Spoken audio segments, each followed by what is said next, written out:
안녕하세요. 저는 유니콘 멘토 서울대학교 국악과 이루리라고 합니다. 지금부터 저와 함께 국악과에 대한 학과 정보를 탐색해 보도록 하겠습니다. 유니콘 멘토 멘토링이 앞으로 여러분들의 진학을 결정함에 있어서 많은 도움이 되기를 바라겠습니다. 감사합니다. 국악과는 음악대학에 소속되어 있는 과입니다. 이 과는 우리나라의 전통 악기를 전공을 하는 과이고요. 보통 중학교 또는 그보다 어린 시절부터 특정 악기를 전공 악기로 삼아서 대학교까지 진학을 하게 되는 경우가 대부분입니다. 그래서 대학교 때는 졸업 후 진정한 음악인이 될 수 있도록 다양한 음악적 심화 과정을 배우게 되고, 또 음악적 소양을 기르기 위해서 국악사라든지 화성학 등 그런 다양한 과목을 배우게 됩니다. 일단은 합주 수업을 1학년 때 듣게 되고요.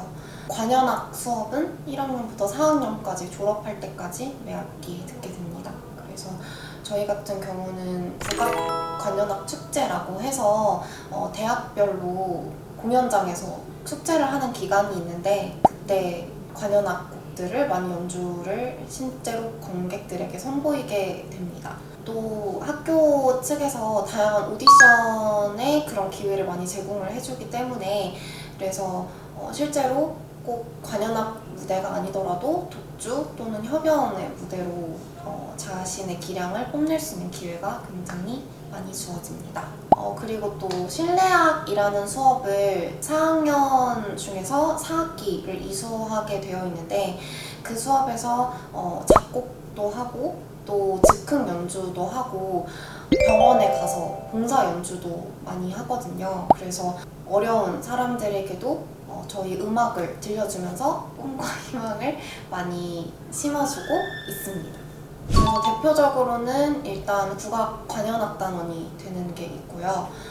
근데 국악이 우리나라를 대표하는 음악이다 보니까 대부분의 국악 관현악단원은 준공무원의 형태를 띠는 경우가 굉장히 많아요. 그래서 연금 같은 것도 나오고 해서 모든 국악인들이 하고 싶어하는 그런 직종이라고 할 수 있겠습니다. 그리고 또 학교 음악 선생님이 되시는 분들도 되게 많고, 레슨 선생님이 되시거나 아니면 대표적으로 그냥 공연을 많이 하시는 그런 분들도 있고, 적성에 정말 잘 맞기만 한다면 사실 우리나라를 표하는 그런 음악이기 때문에 두드러지는 성과를 많이 내면서 성공을 하는 그런 인생을 살 수 있다고 생각을 합니다.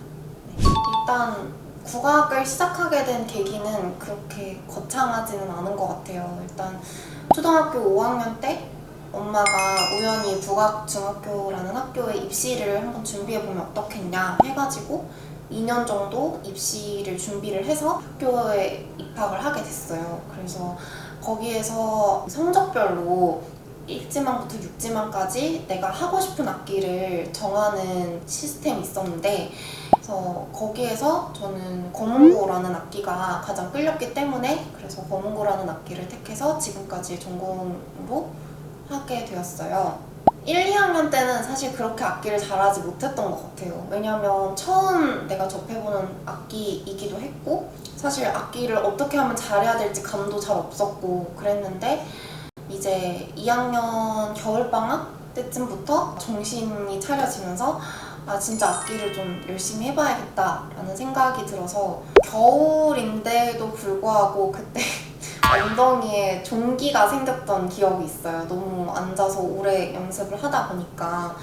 그리고 검은고라는 악기가 이렇게 술대라는 대나무 막대기를 사용을 해서 소리를 내게 되는데, 그래서 손가락이 되게 많이 아픈데 그때 이렇게 손가락이 퉁퉁 부어가지고 이렇게 한의원 가서 이렇게 침 맞으면서 했던 기억이 있어요. 그래서 어쨌든 그렇게 열심히 해가지고 그래도 중학교 3학년 때부터는 어느 정도 실기를 잘 할 수 있게 된 것 같아요. 그래서 그때부터 어느 정도 반열에 올라서서 잘 가다가 제가 중2병을 앓게 되었어요. 저도 2학기쯤에 가장 좀 심하게 앓았던 것 같아요. 그때 막 화장도 엄청 하고 남자친구도 만나고 이러면서 공부도 안 하고, 그래서 되게 좀 성적도 많이 떨어지고 엄마 아빠랑도 되게 좀 갈등이 심했던 기억이 있어요.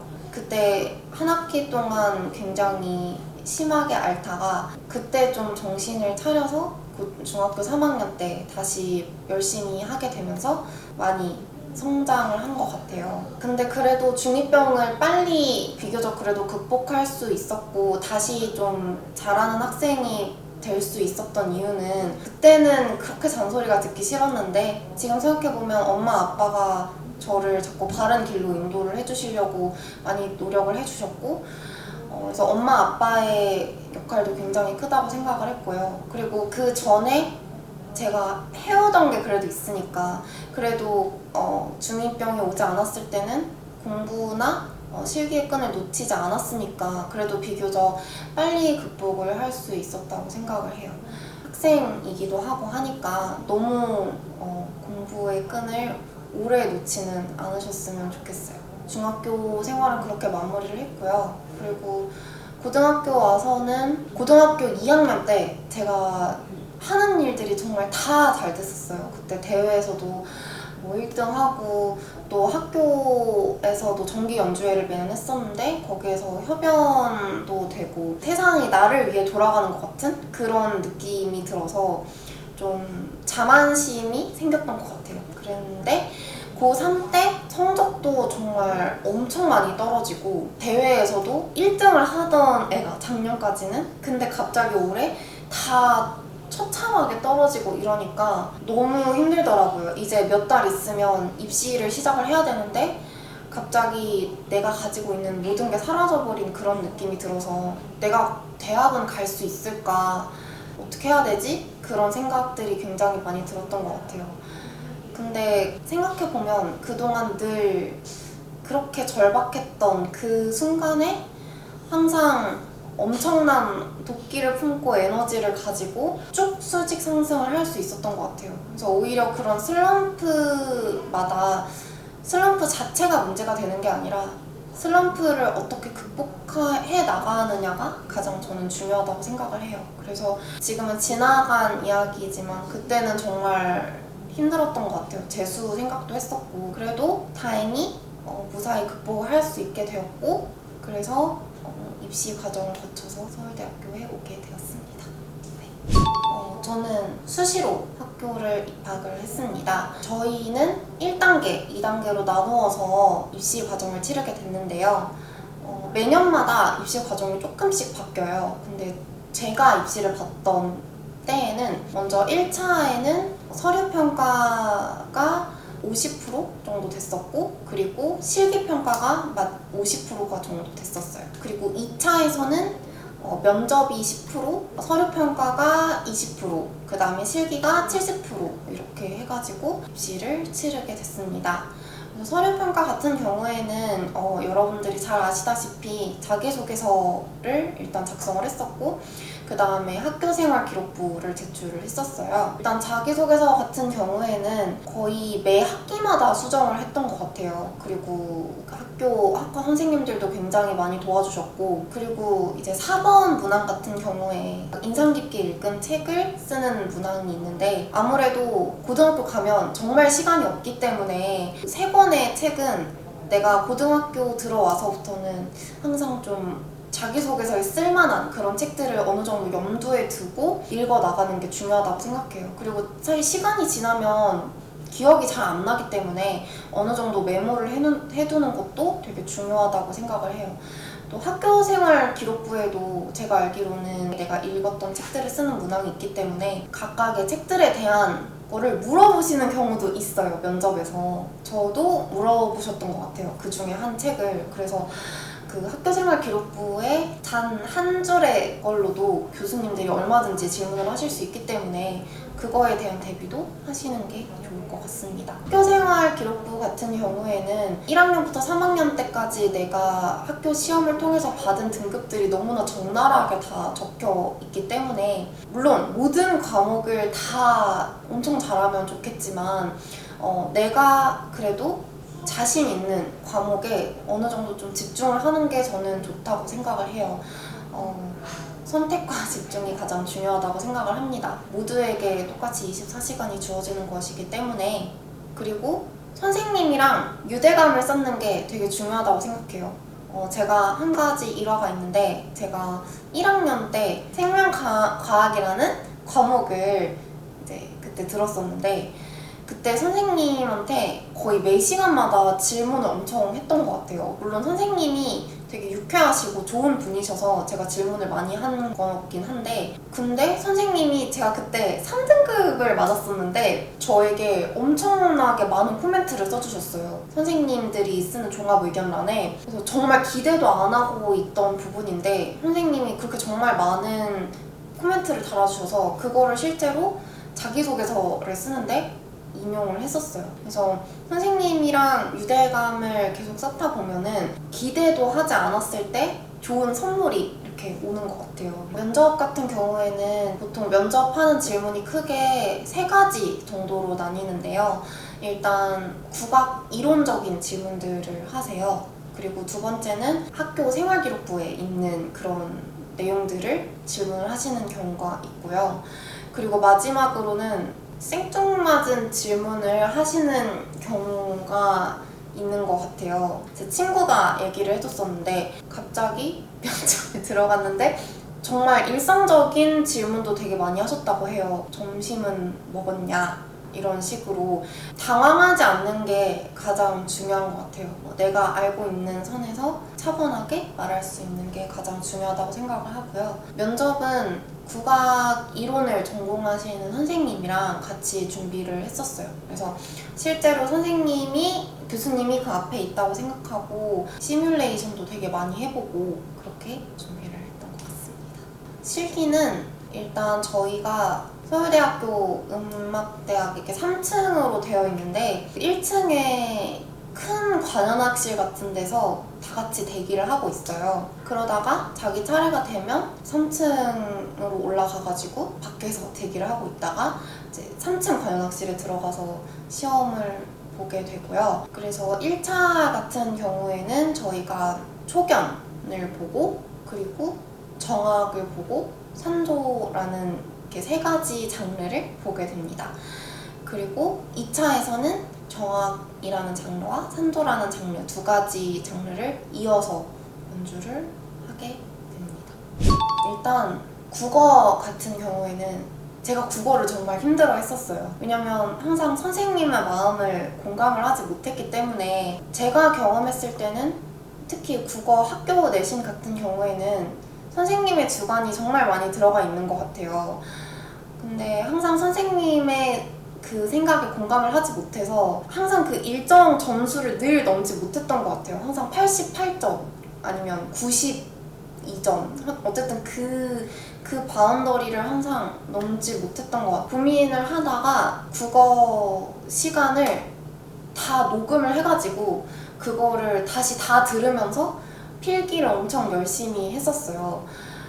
그렇게 했더니 성적이 그때 97점이 바로 나오더라고요. 다른 과목들에서도 물론 선생님의 말씀을 듣는 게 굉장히 중요하겠지만 특히 국어에서는 선생님의 말씀을 받아 적는 게 정말 중요한 것 같아요. 국어 같은 경우에는 그렇게 선생님 말씀을 다 받아 적고 그 다음에 자습서랑 평가 문제집에 있는 그 작품에 대한 해설 같은 것들은 거의 다 그냥 암기를 했었고, 국어 같은 경우에 생각보다 예상치 못한 문제들이 나오는 것 같아요. 아니면 보기에서 한 줄이라도. 그래서 그런 것들에 당황하지 않기 위해서 그렇게 외우는 작업이 끝나면 계속해서 문제들을 다양하게 많이 풀어봤던 것 같아요. 수학 같은 경우에 제가 의외로 수학이 가장 등급이 좋았었던 것 같아요. 수학은 거의 항상 1등급을 맞았던 것 같은데 여러 가지 문제집을 푼다기보다는 한 가지 문제집을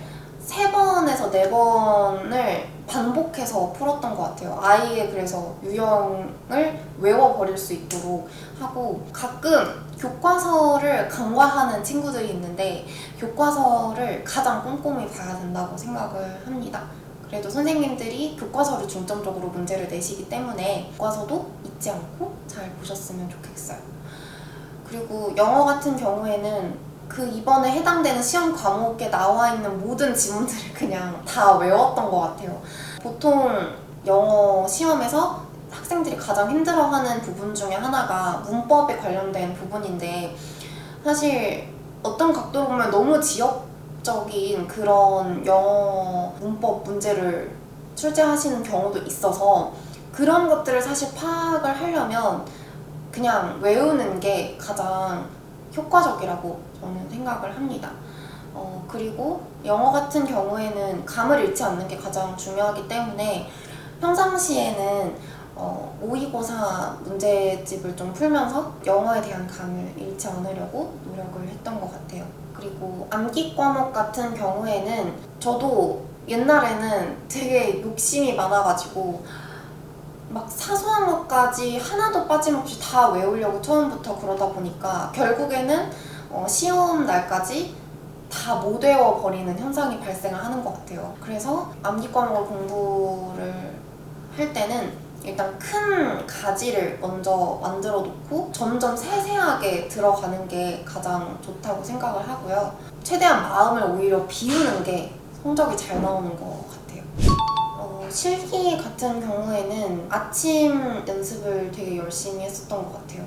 아침에 6시에 학교를 가서 학교 연습실에서 연습을 하다가 8시 10분에 이제 교실로 이동을 해가지고 저희는 8시 반부터 1교시가 시작을 했기 때문에 그래서 그렇게 아침 연습을 되게 중요하게 생각을 했던 것 같아요. 왜냐하면 거의 모든 입시 시험이 아침에 치러지기 때문에 아침에 내 손이 굳지 않고 깨어 있도록 자꾸 훈련을 시키는 게 굉장히 중요하다고 생각을 합니다. 그리고 방과 후에는 최대한 좀 연습을 많이 할 수 있도록 환경을 자꾸 조성을 했던 것 같아요. 쉬는 시간이라든지 아니면 점심시간을 되게 적극적으로 활용을 많이 했던 것 같아요.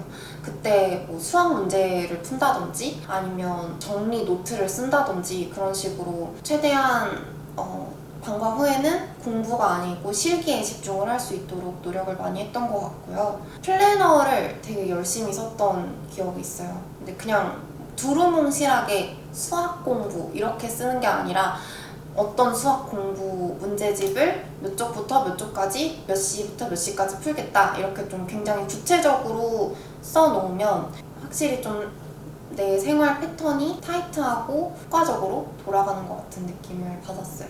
그리고 연습은 사실 사람마다 스타일이 많이 다른 것 같아요. 눈치가 빠르고 머리가 좋아서 이렇게 한 번만 들어도 잘 받아들이는 친구들이 있는가 하면 받아들이고 그거를 내 걸로 소화시키는 과정이 굉장히 긴 친구들도 많은 것 같아요. 저 같은 경우에는 후자였기 때문에 다른 친구들보다 연습 시간을 투자를 많이 하려고 굉장히 많이 노력을 했어요. 남들이 50번 할 때 나는 100번 하고 그렇게 연습을 했던 것 같아요. 근데 그렇게 연습을 해서 억울해할 게 없는 게 그렇게 오히려 정말 많은 연습 기간을 거치고 나면 시간이 정말 오래 흘러도 다른 친구들보다 훨씬 더 풍부하고 그리고 단단한 음악을 할 수 있게 되는 것 같아요.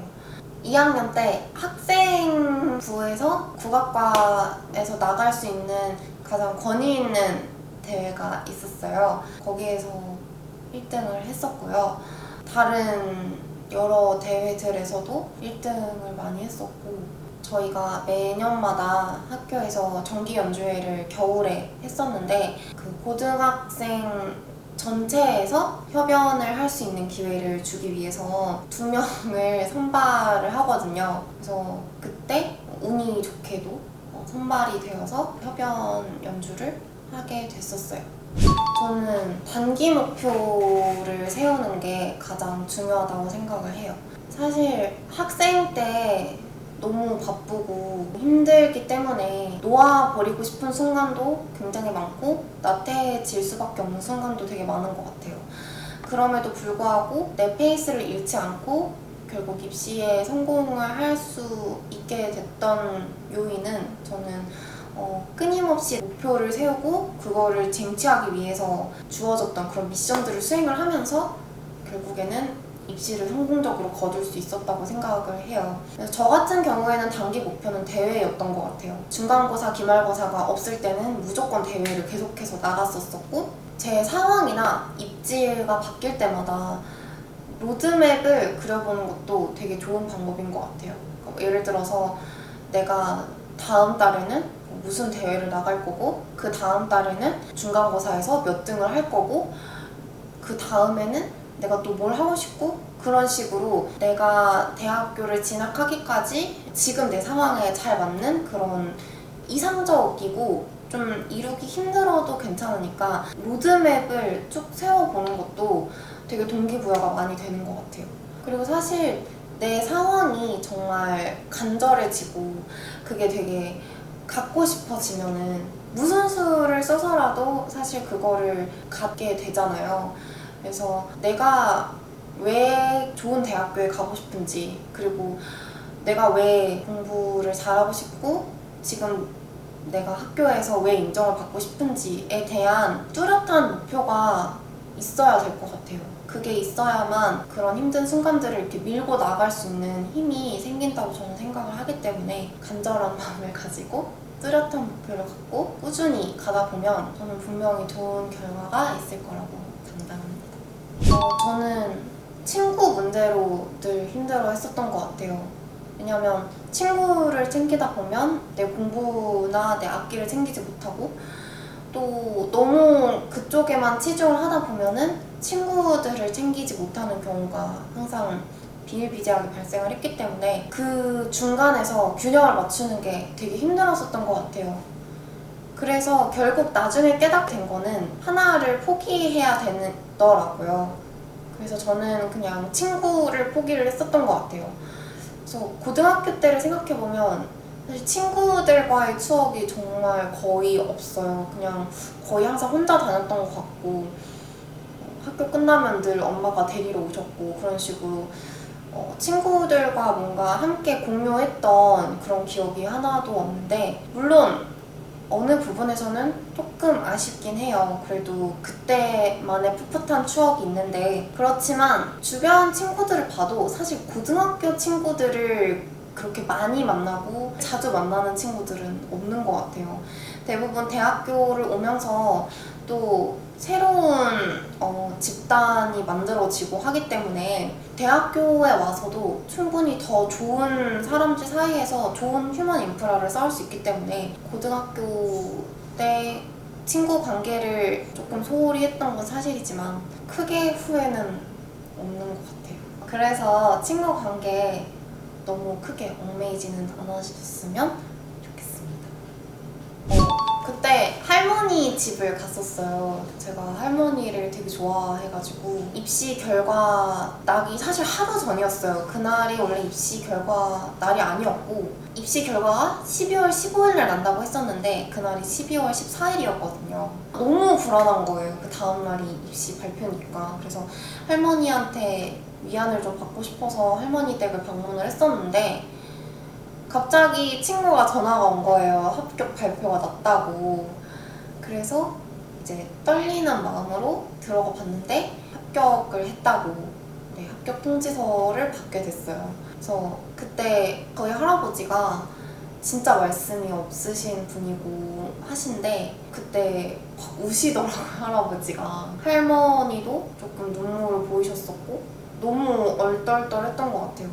평생 꿈에 그리던 학교에 가게 됐으니까 너무너무 기뻤었고 제 주변 모든 지인, 가족들한테 거의 그때부터 시작해서 1학년 거의 끝날 때까지 많은 축하들을 받았던 기억이 있습니다. 네. 일단 외적으로는 확실히 예뻐지는 것 같아요. 다른 친구들을 봐도 그렇고 아무래도 고등학교 때는 스트레스를 풀 수 있는 게 먹는 거밖에 없다가 대학교로 오면 남자친구도 만날 수 있고 또 다양한 친구들도 더 많이 생기고 동아리도 할 수 있고 하면서 내가 스트레스를 해소할 수 있는 방법이 단순히 꼭 먹는 거 외에도 다양하게 많기 때문에 그리고 또 주변 친구들이 다들 외모 관리를 열심히 하니까 나도 또 열심히 하게 되는 부분들이 있는 것 같아요. 그리고 내면적으로는 대학교라는 곳이 내가 성인이 돼서 지내게 되는 첫 4년이잖아요. 그래서 성인이 된 만큼 나에게 주어지는 책임이 되게 많아지는 것 같아요. 갑자기. 고등학교 졸업하고 1, 2개월 지나서 대학교를 오면 아무도 나를 통제하는 사람이 없고 내가 강의 안 들어가도 아무도 나한테 뭐라고 하지 않고 학점을 F를 받아도 교수님이 됐든 누구든 나한테 뭐라고 하는 사람이 없고 오히려 그렇게 고등학교 때 딱딱한 틀에서 벗어나는 느낌이라서 그게 일종의 어떤 해방감일 수도 있겠지만 공허하기도 한 것 같아요. 한편으로는 그만큼 나에게 많은 책임들이 주어지는 것이기 때문에 내면이 확실히 많이 성숙해지는 것 같아요. 그리고 또 대학교라는 곳을 정말 벗어나게 되면은 그때부터는 내가 정말로 사회생활을 해야 되는 때이기 때문에 진로에 대한 고민도 되게 많아지는 것 같고 대학교도 나름대로 각자의 고충들이 있기 때문에 확실히 많이 성숙해지는 것 같습니다. 어른으로서. 네. 일단 저희 학교 도서관이 정말 커요. 정말 거대할 정도로 큰데 영화 볼 수 있는 곳도 있고 책도 감당이 안 될 정도로 너무 많아서 없는 책이 없는 것 같아요.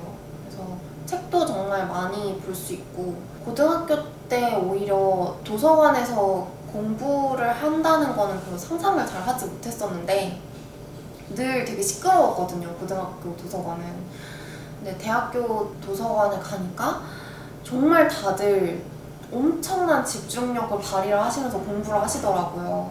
일어나지도 않고 고개를 들지도 않고 하시면서. 그래서 그 상황 속에서 나도 같이 공부를 하다 보니까 되게 나도 진짜 열심히 살아야겠다 동기부여가 굉장히 많이 되는 것 같아요.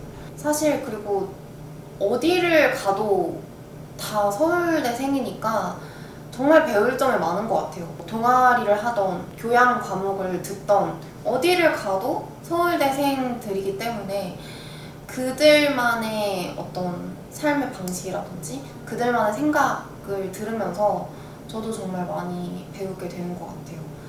저는 스노버디라는 동아리를 했었는데요. 그러니까 서울대 학교에 오는 외국인 교환 학생들을 환영해주고 그리고 그들한테 이제 한국의 문화를 알려주는 그런 동아리예요.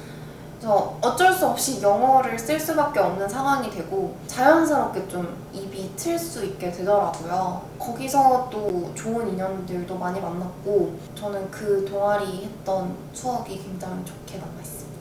저희 과 교수님들도 국악계에서 한 획을 그으신 분들이 다 계시기 때문에 정말 배울 점이 많은 것 같아요.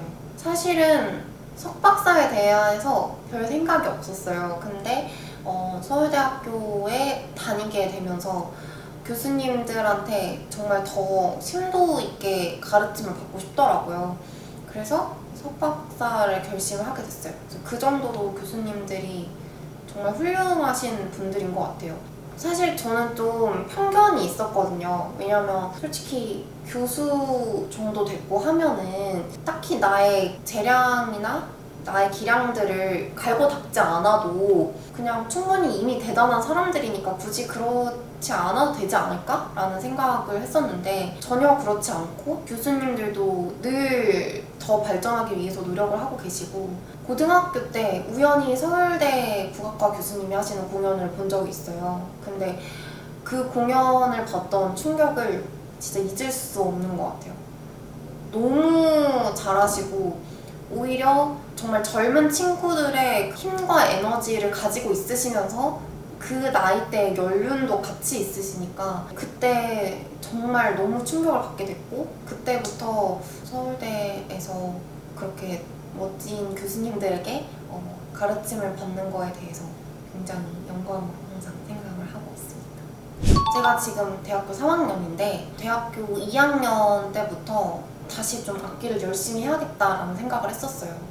1학년 때는 정말 열심히 놀았었고 이제 악기를 열심히 해야겠다 생각을 하면서 대회들을 나가기 시작을 했어요. 다시 대회들을 나가기 시작을 했는데 결과들이 다 너무 처참한 거예요. 그러니까 그냥 안타깝게 떨어진 정도가 아니라 그냥 너무나 기가 막히게 떨어지니까 너무 힘들더라고요. 그리고 그래도 예전에는 주변에서 아유 너 되게 잘해, 너 멋있어 이렇게 다 말을 해주다가 갑자기 그렇게 대회에서 떨어지고 이제 제가 점점 그 하락세를 탈수록 사람들이 갑자기 너 이것도 부족하고 너 이것도 좀 별론 것 같고 너 이것도 잘 못해, 그러니까 악기적인 부분에 있어서 그렇게 말을 하는 거예요. 모두가 다. 그래서 너무너무 사실 혼란스럽더라고요. 그러니까 그동안에는 내가 그래도 악기를 되게 잘하는 사람이라고 생각을 했고 악기를 잘하는 사람이 곧 내 정체성이라고 생각을 했는데 갑자기 나 자체가 진짜 송두리째 흔들리는 기분이 드는 거예요. 그래서 그것들을 극복을 하는 게 되게 힘들었어요. 제가 이제 악기 주법이라든지 기본기적인 부분에서 조금 문제들이 있었었는데 그거를 고치기 위해서는 내 몸은 나만 아는 거니까 내가 깨달아서 내가 고쳐야 되는 건데 내가 방법을 모르니까 그래서 빛 한 줄기 없는 그런 터널을 정말 걷는 기분이었어요. 이렇게 중학교 때부터 나는 할 줄 아는 게 악기밖에 없는데 중학교 때부터 악기만 늘 해왔었는데 갑자기 악기를 잘하지 못하는 사람이 돼버리니까 그러면 앞으로 뭐 하고 살아야 되지? 그런 생각까지 되게 많이 들었던 것 같아요. 슬럼프가 제일 피크였던 시기였던 것 같아요. 그때 세상이랑 단절되다시피 거의 연습실 생활을 했었던 것 같아요. 정말 고등학교 입시 때보다 더 열심히 했다고 해도 과언이 아닐 만큼. 그래서 덕분에 다행히 이제 그 이후에 그래도 대회에서 이제 어느 정도 성과도 나오기 시작을 했고 지금은 이제 극복하고 나서 이야기를 하는 거라서 이렇게 이야기를 할 수 있지만 그 1년 반의 시간이 저에게는 정말 힘들었던 것 같아요. 네. 일단 공부를 조금 더 체계적으로 하면 어땠을까 그런 생각이 들어요. 항상 너무 무대뽀로 공부를 했었던 것 같아요. 특히 중학교, 고등학교 초반까지는. 그래서 성적도 그렇게 노력한 거에 비해서 썩 잘 나오지도 않으면서 맨날 아등바등 열심히 했었는데 지금 생각해보면 너무나 항상 비효율적인 방법으로 공부를 했었던 것 같아요. 근데 그거의 가장 큰 요인은 잠을 안 자는 것 같아요. 뭔가 잠을 자면 손해인 것 같은 기분이 들어서 맨날 새벽에 엄청 늦게 자고 아침에 일찍 일어나다 보니까 학교에 가면 멍한 거예요, 정신이. 그래서 사실 제일 중요한 수업 시간에 항상 졸고 항상 딴짓하고 그랬던 것 같아요. 그래가지고 잠을 좀 7시간 정도 잘 것 같아요. 저는 대학 오면 그냥 인생이 끝날 줄 알았어요. 그냥 이제 더 이상 힘든 점도 없고 그냥 항상 행복하기만 할 것 같은데 그냥 대학은 또 다른 시작점인 것 같아요. 그래도 현실적인 면으로 그리고 확률적으로 봤을 때 좋은 대학에 오면 좋은 곳에서 다시 한번 시작을 할 수 있는 그런 기회가 주어지는 것 같아요. 그렇지만 어쨌든 내 상황에 안주하지 않고 항상 노력을 해야 되는 부분은 누구나 마찬가지인 것 같아요. 저도 이제 내년에는 4학년이고 이제 졸업을 곧 앞두고 있기 때문에 취업 준비를 해야죠. 그래서 저도 관현악단원이 되기를 꿈꾸고 있기 때문에 내년부터는 이제 공채 시험이 나면은 오디션도 보러 다닐 것 같고요. 그리고 그 후에는 이제 석박사를 하고 싶기 때문에 석박사를 하려면 영어를 잘해야 되니까 영어 공부도 좀 열심히 해야 될 것 같고. 근데 항상 저는 제 자신한테 되게 욕심이 많아서 이것도 하고 싶고 저것도 하고 싶고 항상 그래서 그것들을 다 이루기 위해서는 일관되고 좀 더 단단한 제가 되고 싶어요. 네. 진짜 박수를 쳐드리고 싶어요. 저도 정말 다시는 돌아가고 싶지 않은 때인 만큼 너무너무 힘들었었고 내 주변에 있는 모든 사람들이 나에게만 다 기대를 걸고 있는 것 같아서 그런 관심들조차도 너무나 싫었던 것 같아요. 그래서 그리고 또 매 순간 내가 지금 잘하고 있는 건지 내가 이렇게만 하면 좋은 대학에 갈 수 있는 건지에 대한 회의감과 의문점이 항상 들었던 것 같아요. 근데 여러분들은 잘하고 계시고요. 그리고 분명히 잘 될 거라고 말씀드리고 싶어요. 나 자신을 너무 벼랑 끝으로 몰아세우지 말고 학창 시절을 보내셨으면 좋겠고요.